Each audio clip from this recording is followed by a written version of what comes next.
ರಾಜ್ಯ ರಾಜಕೀಯದಲ್ಲಿ honey trap ವಿಚಾರವು ದೊಡ್ಡ ಸಂಚಲನವನ್ನೇ ಸೃಷ್ಟಿಸಿದೆ.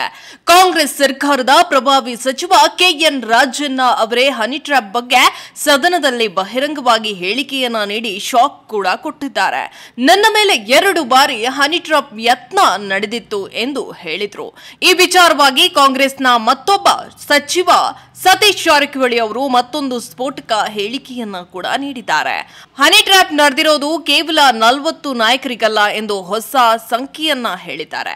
ಹೌದು, ಈ ಹಿಂದೆ 40ಕ್ಕೂ ಹೆಚ್ಚು ಮಂದಿಗೆ ಹನಿ ಟ್ರ್ಯಾಪ್ ಆಗಿದೆ ಎಂದು ರಾಜಣ್ಣ ಅವರು ಸದನದಲ್ಲೇ ಹೇಳಿದ್ರು.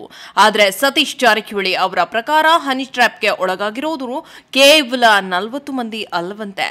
ಅಲ್ಲದೆ ರಾಜ್ಯದಿಂದ ಮಾತ್ರವಲ್ಲ, ದೆಹಲಿಯ ಅನೇಕ ನಾಯಕರು ಹಾಗೂ ಅಧಿಕಾರಿಗಳನ್ನ ಕೂಡ ಹನಿ ಟ್ರ್ಯಾಪ್ ಅನ್ನ ಮಾಡಲಾಗಿದೆ.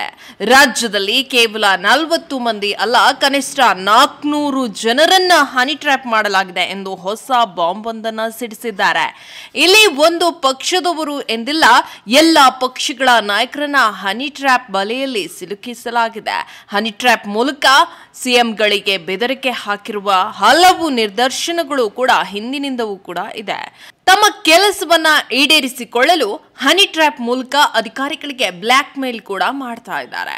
ಸರ್ಕಾರ ಇದನ್ನು ಗಂಭೀರವಾಗಿ ಪರಿಗಣಿಸಿ ಕ್ರಮವನ್ನ ತೆಗೆದುಕೊಳ್ಳಬೇಕು ಎಂದಿದ್ದಾರೆ.